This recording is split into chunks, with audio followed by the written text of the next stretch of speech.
God's favor sustains us through suffering, ensuring even our trials contribute, I like that, to His greater purpose. This is what I want, Lord, but this is God wants. And because of that, we don't understand. Again, madalas hindi natin uunawaan yung kanyang hands, di ba? Lord, yung hand mo nandito kanina. Kanina nandito yung hand mo. Kanina, hindi ko naiintindihan, Lord eh. Hindi mo maiintindihan yung hands niya minsan. Pero yung heart niya, maiintindihan mo. God is always good. God is always gracious. God is always forgiving. God is always loving. And so, this is the favor of God. I am an instrument of exaltation. Now was born to lift your name above all names. You hear the melody of all creation. But there's a song of praise that only I can bring. Who else is worthy? Who else is worthy? There is no one, only you, Jesus. Who else is worthy? Who else is worthy? There is no one, only you, Jesus. You are the infinite God of the ages, yet you chose to make my heart your dwelling place. You healed my brokenness, showed me your glory. So I have songs of praise, not even angels sing. Who else is worthy? Who else is worthy? There is no one, only you, Jesus. Who else is worthy? Who else is worthy? There is no one, only you, Jesus. Who else is worthy? Who else is worthy? There is no one, only you, Jesus.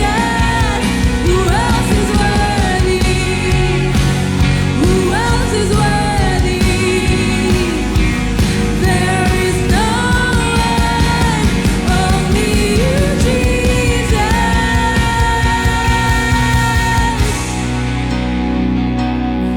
Only you,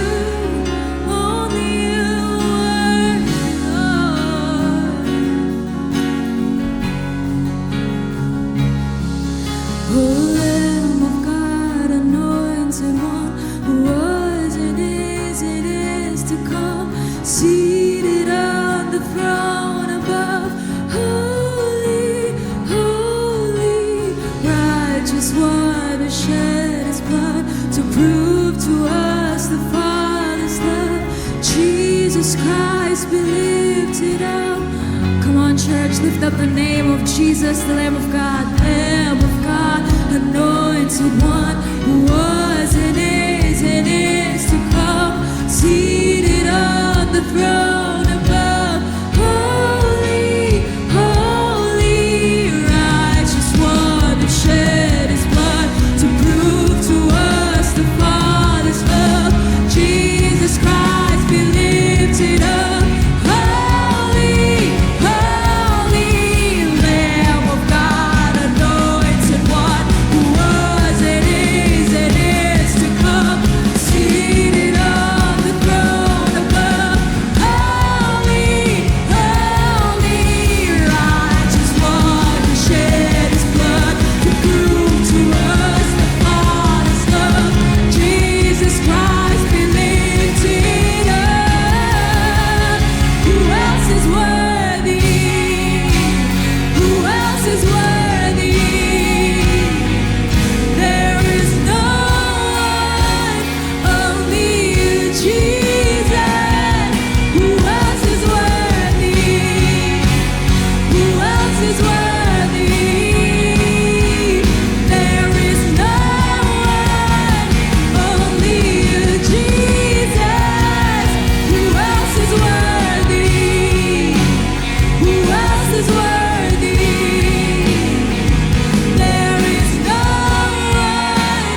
adoration unto the King of Kings. We crown you, Lord, we crown you, the Lamb of God, we crown you, for you are worthy, God, you're worthy, God. You're worthy, Lord, you're worthy of our praise, you're worthy of our life, oh Lord. You're worthy, you're worthy, you're worthy, Jesus. You're worthy, Jesus.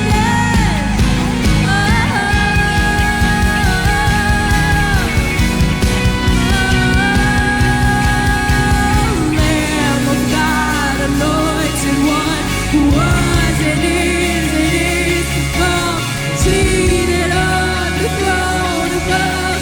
Holy, holy, righteous one, shed his blood to prove to us the Father's love. Jesus Christ be lifted up. Holy, holy, Lamb of God, anointed one, who was and is to come, seated on the throne above. Holy, holy, righteous one, shed his blood to prove to us the Father's love. Jesus Christ be lifted up. Come on, lift up his name. Lamb of God, anointed one, who was and is seated on the throne. He's holy, holy, righteous one, who shed his blood to prove to us the Father's love. Jesus Christ be lifted up. Who else is worthy? Who else is worthy? There is none, only you, Jesus. Who else is worthy? Who else is worthy? There is none, only you, Jesus. Because today, we're going to talk about this one. I want you to declare that. This is actually a declaration because we walk by faith and not by sight. Sabi mo sa katabi mo, you are highly favored by God. I want to encourage everybody to open your Bible in the book of Genesis 39. But first, let's study the context. We're going to study Joseph. And I know, no, lalo na yung mga laking simbahan dito, you know the story of Joseph. But I hope that this scripture, this passage will encourage us. No? So, ang storya po ni Joseph ay nagsimula nang siya po ay 17 years old. No? Ito po ay nagsimula in chapter 37. Ipinakilala po siya ni Moses because Moses wrote the book of Genesis, the first book. Pinakilala po siya bilang isang bunsong anak. Kaya lang po, no, dahil po sa mga napakalaki nilang pamilya, no, may inggitan dahil siya po ang paboritong anak. At one day na naginip po siya. At yung panaginip po na ito, ang lalong nagbigay sa kanya ng problema sa kanyang mga kapatid. Because you know, sometimes favor will expose the people around you. Naiinggit sila sa'yo dahil ikaw ay pinapaboran ng Panginoon, dahil yung wala kang ka-effort, nangyari na po ba sa inyo, wala kang ka-effort, tapos parang marirealize mo na lang, Lord, I don't deserve this. That's the favor of God.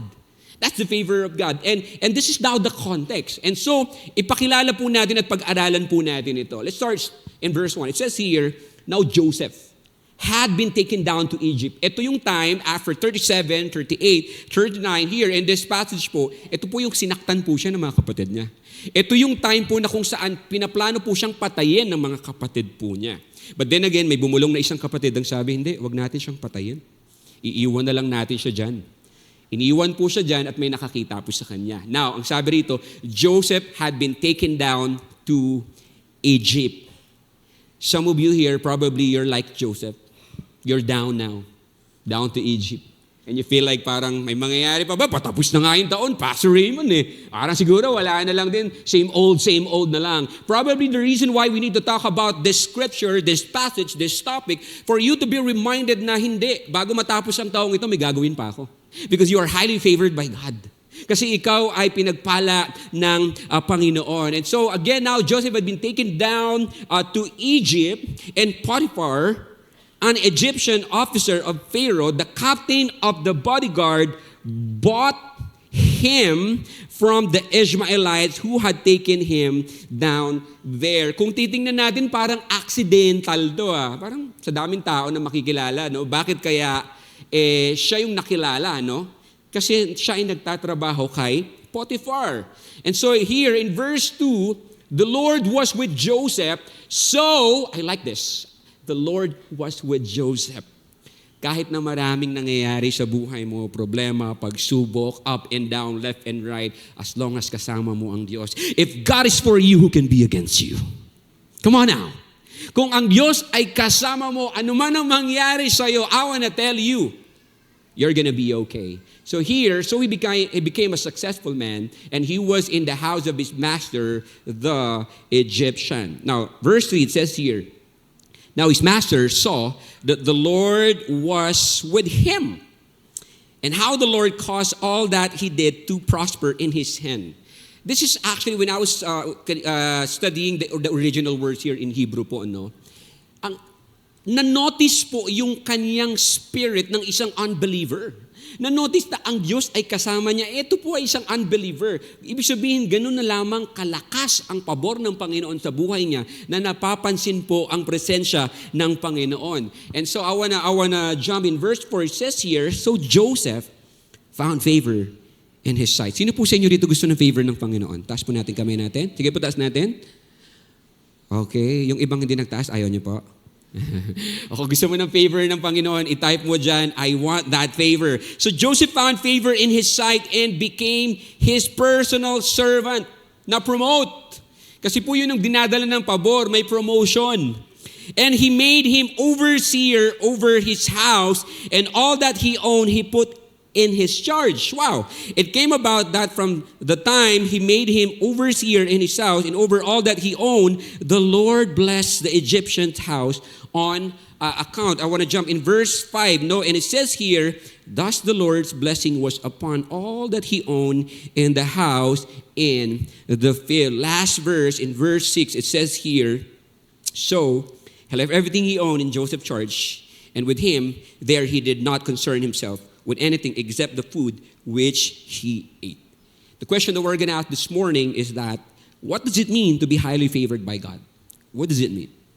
Number one, selected for a divine plan. This is the story of Joseph, the dreamer. Not going back, but if we're going to study the scripture, in verses 5 to 7, it says here, chapter 37, verse 5, one night, isang gabi, Joseph had a dream, and he told his brothers about it. When they heard about the dream, Joseph's brothers hated him even more. Kasi po, may nabubuo ng galit talaga doon. Na-trigger lamang, lalo na nagkwento ito si Joseph about the dream that he received. Verse 6, Joseph said to his brothers, listen to what happened in my dream. Verse 7, we were out in the field, tying the crops together into the bundles. Then my bundle stood up, your bundle stood in a circle around my bundle, and all your bundles bent down to respect my bundle. It's talking about leadership. It's talking about elevation. Talking about success here. And so, yung word na dream po rito, Joseph had a dream, is in Greek word is halam, often points to a revelation from God, not just random imagination. Hindi po ito yung sinasabi ng mga Gen Z at Millennial na dilulu. Hindi po ito yun. Diba? Yung tipong parang, this is really impossible, Joseph. What are you talking about? Dilulu ka ba? No. It is actually not a random imagination, but a revelation from the Lord. Nakatanggap po siya ng revelasyon sa Panginoon. Joseph received a prophetic preview of his destiny. Parang all of a sudden, bigla niyang nakita yung mangyayari at kakaharapin niya sa buhay. So God plants vision early before Joseph has maturity or opportunity, showing that divine selection always begins with God's initiative, not human merit. Kaya po, may gusto tayo, pero may gusto rin ang Panginoon. Yung kagustuhan natin ay higit, syempre, yung gusto ng Panginoon. Si Joseph po ay pinili. And I want to tell you, when Jesus died on the cross, lahat po tayo ay pinili. The last time I checked the Bible, for God so loved the world, cosmos, lahat po tayo yon ay mahal ng Panginoon. I really like about the Lord kasi hindi ka lang niya mahal, may plano pa siya sa'yo, pinapaboron ka pa niya. This is the God that we are serving. So He marks your life with something greater than yourself. Ikaw po ay markado. Ang bawat isa po sa atin dito ay markado dahil may plano ang Panginoon sa buhay natin. Now I understand that some of you here, because of so many challenges in your life, naniwala ka na wala na mangyayari sa buhay mo. But I want to tell you, when we talk about the favor of God, no, this is a reminder for all of us na, hey, ano month po ngayon, October? Next November, December, parang kailan lang, kakasimula lang po ng taon, marami pang pwedeng gawin ng Panginoon bago matapos ang taong ito. Some of you here, you were so discouraged kasi hindi nangyari ng January, hindi nangyari ng February, hindi nangyari paano kung gustong gawin ng Diyos ng November? Paano kung gustong gawin ng Diyos next month, right? Some of us here, masyado nang pinaniwala at naniwala sa kaaway na wala na. If you're in sale, naghahabol ka ng kota, wala na. Tapos na, wala na, hindi na or probably, di ba, sa trabaho mo, wala na, tapos na yung promotion. I want to tell you, si Lord, when we talk about the favor of God, I want to tell you, this is something unexplainable. Kaya nga minsan, di ba, yung madalas na sagot natin, hindi ko alam, hindi ko ma-explain. That's the favor of God. I want to add this illustration. That was few months ago. Naghahanap po ako ng parking dito po sa atin at magpipreach po ako ng 1 o'clock. Usually pag 1, I don't know kung na timing lang po sa akin dahil ngayon mga tao nagla-lunch, nandito sila. So nahirapan ako maghanap ng parking. Unang ikot, wala. Pangalawang ikot, may nakita po akong spot. Nang magpapark na ako, inunahan ako. Sabi ko, bad trip. Bad trip. Tao lang po ako, nagsasalita din po ako ng bad trip. Baka akala nyo, laging praise the Lord, laging sinasabi ko eh. Diba? Nagka-bad trip din po ako ng word. Sabi ko, bad trip naman, no? Ano ba yan? Tapos nagpipreach ako, di ba? So nag-sorry na naman ako kay Lord. So, ikot po ko ulit, isang ikot, no? Pag another ikot ko po ulit, may nakita ako. Walang pumapasok. So may Nova stop. Umuulan yun ha, may bubong. What is my point here? You know, sometimes, marami tayong reklamo sa Diyos kasi gusto natin yung gusto natin na mangyari. Ito kasi gusto ko, Lord eh. Ito yung plano ko. Ito yung pangarap ko. Eh, hindi yun ang plano ng Diyos eh. Gusto niyang bigyan ka ng may bubong. Pinipilit mo kasi yung gusto mo, eh, may mas better pa siyang gusto sa'yo. Yung gusto mo ordinary burger lang, gusto niya cheeseburger para sa'yo. Gusto mo pandesal, gusto niya cheeseburger para sa'yo. Right? This is God. I mean, wag po nating maliitin ng Diyos. The God that we are serving is so big, so huge, humongous. Siya po ang may gawa ng kalawakan. Eh minsan mas minamaliit natin ng Diyos, di ba? Kaya po minsan ng kaaway, masaya na siya sa atin. Why? Kasi marami sa atin nagsettle na lang sa buhay. Okay na ako dito. Ayos na ako lang dito. Di ba? If you're here, kung meron kang sakit ngayon, at sinabi ng doctor na wala na, we respect the doctor, may mga doctors po tayo dito, no, nalimitahan ka na. I want to tell you, with God, all things are possible. God is also using the doctors and the nurses and the medicine. And probably baka ikaw ang maging living testimony this month, this season, or ikaw ang magiging feature ng covenant celebration natin next year. Sana po, this morning probably the Lord is stirring up your faith na, anak, I want you to believe again that you are highly favored by God. That when Jesus died, kung binigay nga po ng Diyos Ama ang kanyang anak para sa makasalanang tao ng mundo, eh ano pa kaya yung problema na meron ka ngayon? Namatay para sa atin si Jesus. So I want to encourage you that you are highly favored by God. He marks your life with something greater than yourself. Markado ka na, kapatid. Nagbibilang na lang ng araw, probably at taon, ang Diyos para i-launch ka. And so being highly favored means being selected by God for a divine plan. Even when others do not understand or support it. Nangyayari po yan sa mundo ng negosyo. Diba, minsan yung kamag-anak mo, yung mga kaibigan mo na ina-expect mo magsusupport sa'yo, hindi sila magsusupport sa'yo. At hindi ka dapat maging bitter doon. Why? Why? Kasi hindi naman ikaw yung nakatanggap ng buto, ng binhi, ng pangarap na yon. Remember the story of Joseph? Nagalit yung mga kapatid niya na inggit. Bakit? Hindi naman kasi nila nakita yung buong kabuuan ng mangyayari sa storya. Ang nakatanggap ay si Joseph. And so, hindi ka kailangan maging bitter, maging galit sa mga tao na hindi sinusuportahan yung pangarap mo. Hindi lang kasi nila naiintindihan. Ikaw ang nakakaintindi, ikaw ang umunawa. And this is a test of the Lord. Alam niyo po minsan, di ba, pag naging bitter tayo, God is testing our character to be kind and to be good. And so again, being highly favored means being selected by God for a divine plan, even when others do not understand or support it. Number 2, sustained through suffering.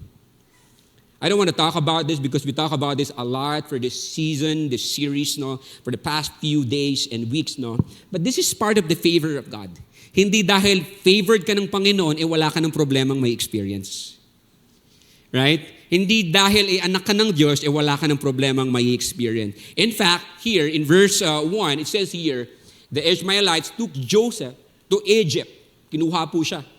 And they sold him there as a slave. Wow! Yung son, naging slave. Diba? Imagine yung parang kailan lang, ikaw yung bunsong anak na paborito, tapos ngayon magiging slave ka. Potiphar bought Joseph from the Ishmaelite. He was one of Pharaoh's officers. He had authority over all the guards. Verse 2, the Lord, but I like this. The Lord was with Joseph. Let me tell you this, suffering is not the absence of God's favor. It's the arena where His favor is proven. God wants to showcase His favor in your life. The reason kung bakit ka ngayon natatagtag, the reason why parang may shakening, because God wants to showcase His favor, His goodness, His grace in your life. God wants you to experience that. And the same God who was with Joseph in the pit is now with him in Potiphar's house. This is the God that we are serving. So divine favor does not always lift you out of trials. Sometimes it lifts you through them. Ito po yung katotohanan, no, na ayaw natin pag-usapan. May mga problema po sa buhay natin na hindi talaga immediately matatanggal. That's the reality of life. May mga ipinapanalangin tayo ngayon, 1 year na, 10 years na, wala pa ding nangyayari because God has a plan. And the Bible says in Isaiah, His ways are higher than our ways. And His thoughts are higher than our thoughts. Yung plano niya, higit na higit sa plano na meron po tayo. And so going back to the story of Joseph here, nakita po natin yung pagsustain ng Panginoon sa kanya. Kasi po, di ba, ang pinakamadaling gawin lang naman yung mag-give up na lang eh. Kalimutan na natin tong pangarap na to. Di ba? Anak, kalimutan mo na mag-aral sa NNAO, dyan ka na lang sa tabi. Right? Anak, huwag ka na mangarap pa ng mas mataas. O huwag na natin pangarapin pa ang pamilyang itong magbabago pa, di ba? Pinakamadali yung mag-quit. But then again, anong sabi? The Lord was with Joseph. One thing that I like about the favor of God, kahit may mga pinagdadaanan tayo, may mga problema tayo, dumadaan man tayo sa tubig at sa apoy ng buhay, no, ang Diyos ay kasama natin because that's the favor of God. Nang tinapon po si Shadrach, Meshach, and Abednego, di ba? Doon sa apoy. Grabe, di ba? Wow, it's a miracle. Another story, si Daniel lang tinapon siya para lapain ng mga lion. Ano po nangyari? Wala, hindi man lang siya kinagat, sinakmal, di ba? Sasabihin ng mga iba, siguro ho kasi baka gutom. Hindi gutom yung lion. No, actually, after that, nang may tinapon po, kinain po. That's the favor of God. Na kahit na dumaan ka man sa piling ng mga mababangis na halimaw at kalaban, I want to tell you, God is with you. Ipinangako ng Diyos yan.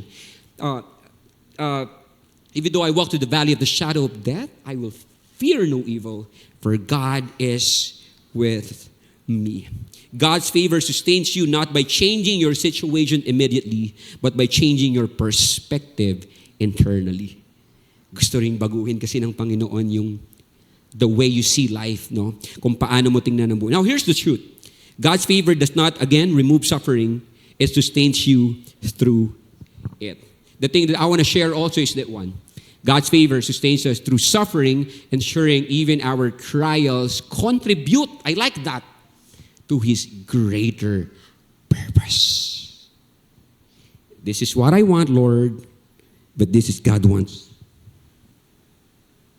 And because of that, we don't understand. Again, madalas hindi natin uunawaan yung kanyang hands, di ba? Lord, yung hand mo nandito kanina. Kanina nandito yung hand mo. Kanina, hindi ko naiintindihan, Lord eh. Hindi mo maintindihan yung hands niya minsan. Pero yung heart niya, maiintindihan mo. God is always good. God is always gracious. God is always forgiving. God is always loving. And so, this is the favor of God. God's favor sustains us through sufferings. Talking about the favor of God, no? We're talking about the presence of God here also. Ang ganda po ng sinabi dito na scripture, di ba? The Lord was with Joseph. Hindi po sinabi ditong, and Joseph felt the Lord. No, the Lord was with Joseph. I like that. Kasama niya ang Diyos. Karang kailan lang nandun siya sa bahay ng tatay niya. Ngayon nandito na siya sa bahay ni Potiphar. Pero kahit saan man siya pumunta, nandun ang presensya ng Panginoon. Kahit saan ka pumunta, kapatid, anumang problema ang puntahan mo, kasama mo ang Diyos at hindi ka niya iiwan. Ipinangako niya yon sa kanyang salita. I will never leave you nor forsake you. You are highly favored by the Lord. Number 3, strategically positioned for promotion. How many of you here, you want promotion? Taas natin kamay. May bubong, baka hindi makita ng Lord. Sige po. Right? How many of you here, you want increase? Increase? Sino dito hindi ka magtataas ng kamay kahit anong itanong ko? Alright. Okay. So number 3, strategically positioned for promotion. I would like to go back to our scripture. It says here, Pharaoh and his officers thought that Joseph's idea was good. Ito yung time na kung saan may dialogue na. Kinausap si Joseph, nag-interpret siya ng mga ng dreams, no? At nakita na mukhang tama yung sinasabi nito. And again, Pharaoh and his officers thought that Joseph's idea was good. Verse 38, it says here, Pharaoh said to his officers, this man, wow, I like that. This man has the Spirit of God in him. That's my prayer. Yes, we want to become successful.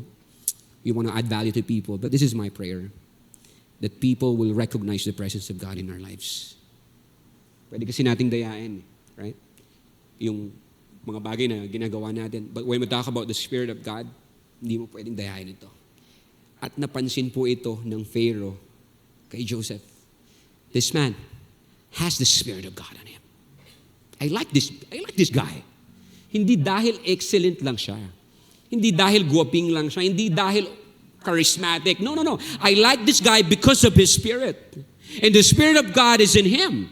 And we will never find anyone, else like him. Unti-unti na po siyang linalaunch dito. Unti-unti nang ipinapakilala dito. Hindi siya, kundi ang presensya ng Panginoon. God wants to promote you, not because God wants you to become successful, but God wants His presence to be manifested, to be glorified ng kanyang pangalan. Verse 39. So Pharaoh said to Joseph, God Himself has helped you to know all these things, so there is no one who is as wise and clever as you are. Verse 40. I will give you authority in my palace. Wow. All my people will do whatever you tell them to do. Only I will be greater than you because I'm the king. Meaning, siya po'y naging vice president kung president ang king. Parang kailan lang. Nakakulong lang si Joseph. Parang kailan lang nasa pit, duguan. Mamunti ka ng mamatay.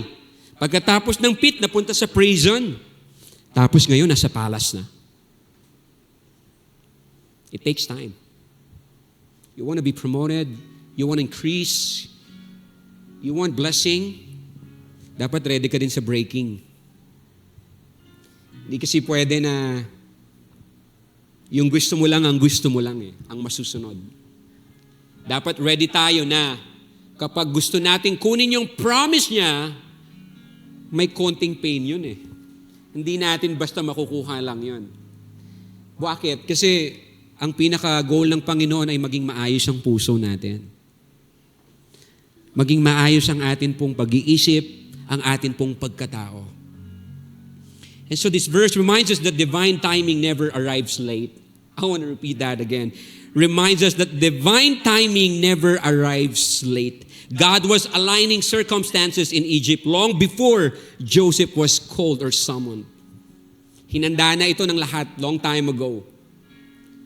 Pero kasi inantay lang ng Panginoon kung okay na ba yung character niya. Pwede mong tanungin ang Diyos ngayon, Lord, okay na ba yung puso ko?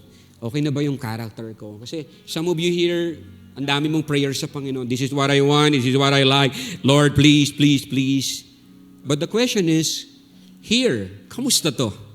Kamusta ang nangyayari dito? God's favor is not about being impressive.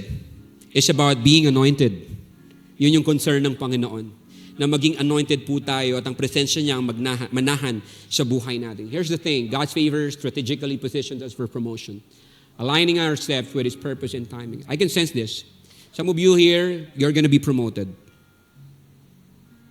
If it hits you differently, it's you. It's you. If you're watching this video, that hits you differently, it's you. God wants to promote you. God wants to give increase in your life. Some of you here, God wants to heal you. But then again, it's about faith. Faith is being sure of what you hope for, being certain of what you do not see. If we're going to live a life without faith, we cannot accomplish things. We cannot. And so, napaka-importante po ng atin pong pananampalataya sa Panginoon. I like this. I want to end with this scripture. Ang buhay po ni Joseph the Dreamer ay isang parang napakagandang teleserye. Nagkita-kita po sila ng mga kapatid niya. Reunion. Hindi nila makilala si Joseph.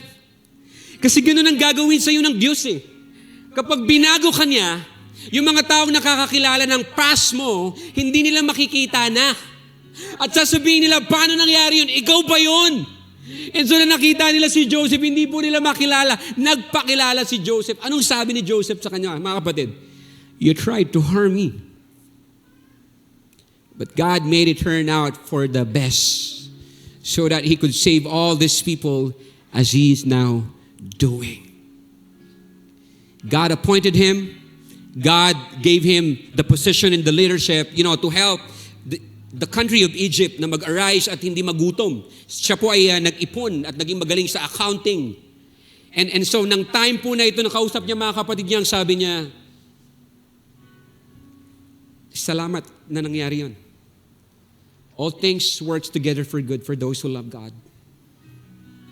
Ang sabi ng Tagalog, pinagtagpi-tagpi ng Panginoon at pinagtagputang-pu niya ang lahat ng pangyayari sa buhay niya natin para sa kanyang kaluwalhatian. Talking about the favor of God, I want to share you something about my life. Again, this is not to brag po, no. I hope you don't mind, but this is just to encourage you and inspire you po, no, na kami po ay mahirap na pamilya. Mukha lang pong may kaya kasi dahil sa papaya soap, no. Hindi po totoo yun. Dahil po sa DNA, Chinese po kasi yung middle name ko, no. So kaya po ganun, nadadaya minsan, no. And so nang bata po ako, talagang mahirap ang buhay. Ay, naalala ko yung uniform ko konti lang. Tapos yung sapatos ko, pag umuulan, pag June, ayaw ko pag June eh. Umuulan, tapos papasok ako. Pag uwi ko, basa yung sapatos ko. Tapos, isasampay ko yun sa likod ng ref namin. Pagpasok ko kinabukasan, kung 7 a.m. ang class ko, at hindi pa natuyo, papasok akong basa yung sapatos ko. And then, dire-diretso lang po ang buhay. Kailangan lumaban. Kailangan ipagpatuloy ang pangarap. And so, one time, sabi ko, Lord, kailan kaya ako magkakaroon ng sasakyan?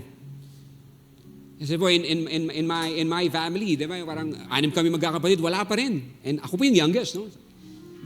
And then I studied in FU. Of course, God had a different plan for my life. I studied nursing. Tinawag po ako ng Panginoon na magpastor. Sabi ko, Lord, gusto ko nga yumaman, pagpapastorin mo ako. Di ba? Parang, but of course, may planong Diyos eh. I mean, His ways are higher than our ways. His thoughts are higher than our thoughts. And so, habang nasa Salcedo Village po ako noon, nasa seminary ako, naglalakad ako, kasama ko ilang mga batchmate ko. Sabi ko, balang araw, magkakaroon din tayo ng sasakyan natin. No? Until one day, may lumapit po sa akin. Sabi niya, Raymond, alam mo ba na panaginipan kita? Tutulungan daw kita magkaroon ng sasakyan. Sabi ko, ba't ngayon ka lang dumating? Ito po yung first car ko. Mahal na mahal ko yan. Hyundai Getz. Hatchback. Winawax ko pa yan, di ba? Second hand po yan ang nakuha ko. No? Alam niyo po ang key na realize ko no, sa favor na binibigay sa atin ng Panginoon, yung faithfulness. Kung ano yung pinagkatiwala sa ng Panginoon, mahalin mo. Pag-ingatan mo. Yung promotion ng gagaling sa pagmamahal at pagiging tapat. After years po, yung second hand hatchback na yan, nagkaroon ng second hand ulit. Naging sedan, lumaki ng konti. Sabi ko, ibang klase talaga to Ibang klase ka talaga, Lord. Highly favored by God. Right? And of course, few years after that po, no, brand new naman po na Toyota. Yes, you.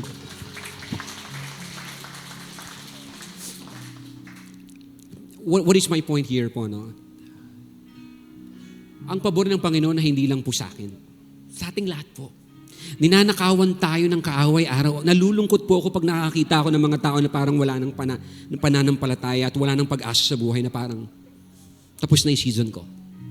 Ayoko na. Okay na ako. Ayoko nang umasa. No. You're highly favored by God. Now, this is not just about cars. Don't get me wrong. If you're watching this video, you want to cut this video, this is not about material blessing. This is about the faithfulness of God in your life. God, some of you here, you're sick. God wants to heal you. Some of you here, may problem kayo ngayon ng asawa mo. God wants to restore that relationship. Some of you here, you have a problem with your business. God wants to help you and manage that business. Because God is real. The reason why I'm sharing this, kasi totoo po ang Diyos na pinaglilingkuran ko. Hindi po ako pinabayaan. And I'm sure ganun din po sa ating lahat na narito. So I want to tell this. Share to all of. Like Joseph, we must trust God's favor in our lives. Knowing that He is worth things, all things. Somebody shout, all things. All things together for our good in His glory. Sige po, palakpakan po natin ang Panginoon. In summary, before we worship the Lord, let us embrace the favor of God with faithfulness, understanding that it carries us through the highs and lows of life, ultimately fulfilling His purpose in and through us. Let's close our eyes and let's pray.